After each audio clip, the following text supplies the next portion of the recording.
start our new topic, services of bank. अब इसमें हम देखेंगे e banking. E banking means electronic banking. Banking service जिसमें electronic equipments का यूज किया जाता है, इलेक्ट्रॉनिक मशीन्स की हेल्प ली जाती है, उसको बोलेंगे हम e banking. E banking means electronic banking. In this kind of banking transaction are done with the help of electronic media instead of physical method. The development in banking process is seen at three phases. First, a traditional process. The transaction of bank were done traditionally and the ledgers were maintained for entries of the accounts. In addition to this, any other work such as keeping vouchers or checking the specimen signature etc. was done without any type of machine. Traditional process कौन सा है? जहां पे किसी तरीके की कोई machine काम में नहीं ली जा रही है, वही खाते रखे जाते हैं और उनके अंदर जो है लिखा जाता है पैसे का हिसाब किताब खुद हाथ से. पहले के जमाने में जब ये एंट्री करवाने की मशीनें नहीं हुआ करती थी तो एंट्री करवाने के लिए लाइनों में खड़ा रहना पड़ता था और फिर जो है बैंक के जो एम्प्लॉइज होते थे वो पेन से जो है इसमें एंट्री करके देते थे. Then connecting computers through network. Second, in traditional process of banking, all computers lying in same branch are connected through network. One of these computers among all computers of the same branch was called the server. In this way, connecting all computers of the same branch is possible and banking process become easy and speedy. अब second में क्या किया जाता है? Computers का use होता है. Bank में, एक ही बैंक में जितने भी कंप्यूटर हैं उन सारे कंप्यूटर को आपस में कनेक्ट कर दिया जाता है. मतलब हर एक कंप्यूटर दूसरे कंप्यूटर से कनेक्टेड होगा तो एक कंप्यूटर से दूसरे कंप्यूटर में काम इजीली ट्रांसफर होता जाएगा. इसको बोला जाता है द सर्वर. मतलब जो एक मेन कंप्यूटर होता है जिसकी वजह से बाकी के सारे कंप्यूटर कनेक्टेड होते हैं, उस मेन कंप्यूटर को बोला जाता है सर्वर. फिर आता है use of internet. Bank computers were connected through internet as a result of which banking process become very easy and speedy. और उसके बाद आ गया इंटरनेट. इंटरनेट की वजह से क्या हुआ? बैंक का काम और भी ज्यादा इजी और स्पीडी वे में हो गया. अब हम देखेंगे इसके बाद वाला नेक्स्ट. तो इंटरनेट के बाद आता है internet core banking and mobile banking. अब कोर बैंकिंग क्या होता है? So bank transactions are done through internet. For this kind of system bank has also set up arrangement like e corner और e gallery. In this kind of transaction, the bank provides unique code or password to the customer.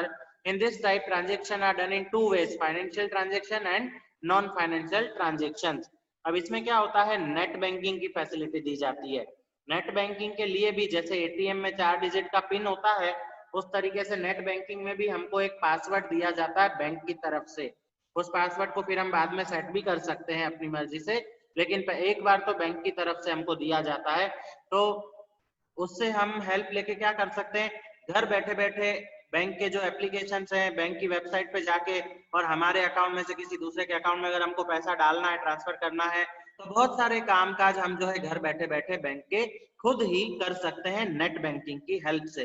तो financial transaction में वो transaction आते हैं जैसे हमने telephone का bill pay कर दिया, लाइट का बिल पे कर दिया घर बैठे बैठे, पेटीएम से हमने कोई परचेजिंग कर ली और उस पर ऑनलाइन ऑर्डर देके हमने जो है अपने क्रेडिट कार्ड से या डेबिट का एटीएम कार्ड से पेमेंट कर दिया, मोबाइल का रिचार्ज कर लिया, जिसमें पैसे की लेन देन घर बैठे बैठे हो रही है लेकिन बैंक अकाउंट से हो रही है, उसको बोलते हैं फाइनेंशियल ट्रांजेक्शन.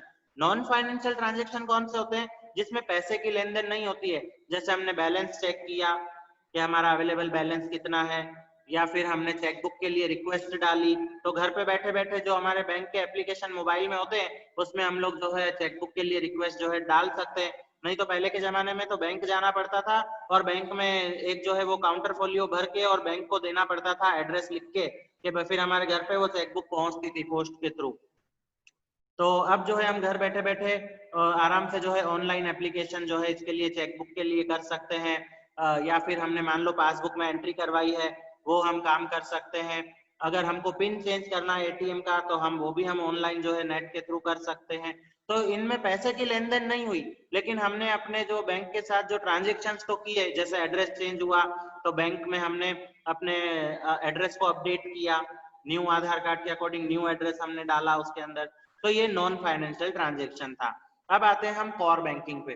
कोर बैंकिंग क्या होता है? Core means core banking centralize online real time exchange. Centralize मतलब जैसे पूरे इंडिया में ये जितने भी कनेक्शंस हैं, नेटवर्क हैं, वो नेटवर्क फैले हुए हैं. इंडिया की जितनी भी बैंक है वो सारी बैंक एक दूसरे के साथ जो है इंटरनेट के थ्रू कनेक्टेड है, जुड़ी हुई है, तो इसको बोला जाता है centralised. In this system, all the branches of the same bank located in different parts of the world are connected to one another. In the centralized server of the bank, all the details of all the accounts of all the branches of the banks are available. Entry of transaction of an account holder of a bank is recorded in centralized server of the bank in real time. The change in entry occurring in this centralized server can be seen in all branches of the bank. The account holder of any branch can complete his transaction from any other branch of this bank. He can withdraw or deposit money or can do any transaction in his account from any other branch. Thus, the account holder becomes the customer of the bank and not of the particular branch. This process can be done in different branches of the same bank. Because of this arrangement, time and expense of both the bank and the customer are decreased. इसमें क्या होता है, पूरी दुनिया में जितनी भी bank की ब्रांचेस है वो सब नेटवर्क के थ्रू एक दूसरे से कनेक्टेड होगी. जैसे स्टेट बैंक है तो गांधीधाम का स्टेट बैंक हो, दिल्ली का स्टेट बैंक हो, बॉम्बे का स्टेट बैंक हो, या फिर विदेशों में भी स्टेट बैंक की कोई ब्रांचेस चलती हो, तो वो भी सब जो है एक नेटवर्क के साथ कनेक्टेड रहेगी. इसको बोला जाता है कोर बैंकिंग. इससे क्या होता है कि किसी भी बैंक में जाके हम किसी भी बैंक का चेक दे सकते हैं, कहीं पे भी जाके हम डिपॉजिट करवा सकते हैं, कहीं से भी हम विड्रॉ कर सकते हैं. तो इसमें कस्टमर का पैसा भी बचता है, टाइम भी बचता है, और उसको किसी पर्टिकुलर प्लेस पे जाना कंपलसरी नहीं हो जाता है. उसके नियरेस्ट प्लेस में जो बैंक अवेलेबल होगा वहां पे जाके भी वो अपना बैंकिंग ट्रांजैक्शन कर सकता है. तो ये फैसिलिटी कस्टमर के लिए बहुत ज्यादा स्पीडी और इजी है. फिर e banking, electronic banking. In this present time, all banks are connected through internet to their branches by the mediums of servers, so a person can withdraw or deposit money from any other branch regardless of his home branch. Banks have established their e-corner at different places by means of which the customer can either withdraw or deposit money from his account through his ATM card with the help of machine. He can also know the balance in his account by this system. Because of this kind of transaction, the bank also registers the account holder's mobile number on which the customer receives messages. Whenever there is any transaction in his account, banking work becomes easy because of this system. Electronic banking की वजह से भी क्या हुआ है कि जितनी भी ब्रांचेस है वो सब आपस में एक दूसरे से कनेक्टेड है. अब भले अकाउंट गांधीधाम की बैंक में हो, लेकिन अगर आप ट्रेवल करने के लिए कहीं बॉम्बे दिल्ली गए हो, वहां पे अगर आप एटीएम कार्ड से विड्रॉ करते हो पैसा, तो भी आपको मोबाइल पे मैसेज मिल जाएगा कि आपके गांधीधाम वाले अकाउंट में से इतने रुपए विड्रॉ हुए हैं. ये सब किसकी वजह से पॉसिबल हुआ है? इलेक्ट्रॉनिक मीडिया, इलेक्ट्रॉनिक मेथड्स की वजह से पॉसिबल हुआ है. फिर आता है mobile banking. Mobile banking is such a system through which any financial transaction is made possible from any corner of the world. Mobile phone with internet connectivity. एक तो मोबाइल फोन में इंटरनेट होना चाहिए. The person need not have to go to bank physically in this system and can manage transaction like knowing the balance of the account, paying the light bill, gas bill, taxes, making other payments. Money can be transferred from one account to another account. The customer has to make an application to the bank. In order to get this kind of service, the bank then provide login ID and password for mobile banking. It is necessary to follow security rules in this system. Mobile banking में क्या होता है, hacking के chances ज्यादा होते हैं और risk होता है. कोई भी हमारा मोबाइल यूज कर रहा है तो वो भी बैंकिंग ट्रांजैक्शन कर सकता है. तो इसके लिए बैंक हमको एक पासवर्ड देती है और लॉगिन आईडी देती है. वो लॉगिन आईडी और पासवर्ड हमको सीक्रेट रखना हमेशा चाहिए, और उसी को यूज करेंगे तो हम मोबाइल बैंकिंग यूज कर सकेंगे. अब हम आगे की सर्विसेज देखेंगे. तो इसके बाद आता है सर्विसेज एसोसिएटेड विद बैंक. सबसे पहले आती है ATM. The full form of this service is automated teller machine. The bank account holder is given this facility when customer needs he can withdraw the minimum amount decided by the bank and lesser than the balance of his account.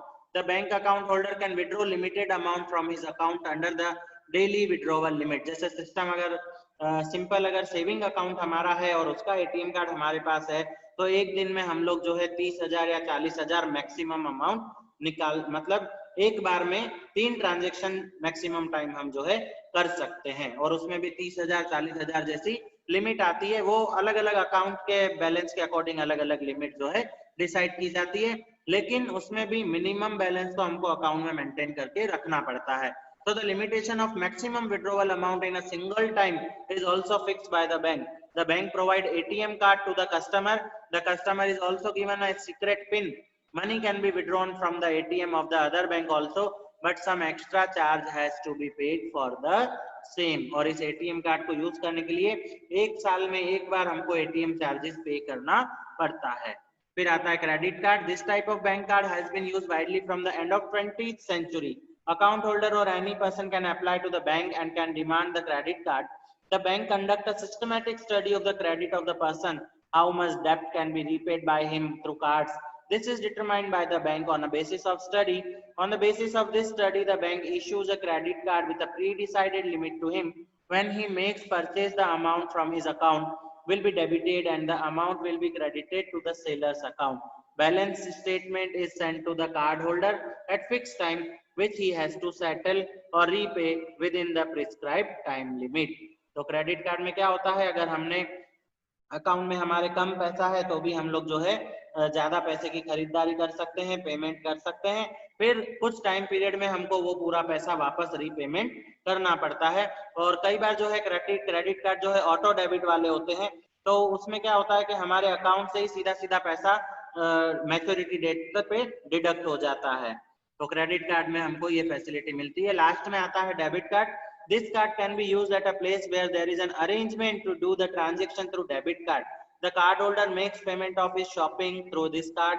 This card is given to the seller to swipe after the shopping. The billing amount is debiting to the amount of the cardholder, and the cardholder can spend only from the available balance in his account. Debit card में क्या होगा, जितना balance available है account में खाली उतना ही हम जो है पेमेंट कर सकते हैं, विड्रॉ कर सकते हैं.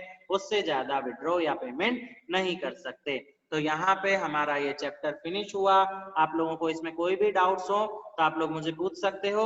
और अगर एक मेरा सजेशन है आप लोगों के लिए कि ये पूरा चैप्टर हमारा बैंक से रिलेटेड था, बुक से ज्यादा नॉलेज चाहिए तो प्रैक्टिकल विजिट करना चाहिए आप लोगों को. आप अभी स्कूल भी चालू नहीं हुए हैं आपके, तो आप लोग जो है बैंक जा सकते हो, लेकिन बिल्कुल सेफ्टी के साथ जाना, मास्क लगा के, सैनिटाइजर करके, सैनिटाइजर अपने साथ लेके, और अपने पेरेंट्स के साथ जा सकते हो और जाके एटीएम के फंक्शन देखो, क्रेडिट कार्ड डेबिट कार्ड से कैसे पैसे विड्रॉ होते हैं, क्या काम होते हैं, बैंक में अकाउंट ओपन कैसे होता है, डीडी कैसे बनाया जाता है. ऐसी बहुत सारे नॉलेज की चीजें आप लोग जो है प्रैक्टिकली विजिट करके और नॉलेज गेन कर सकते हो.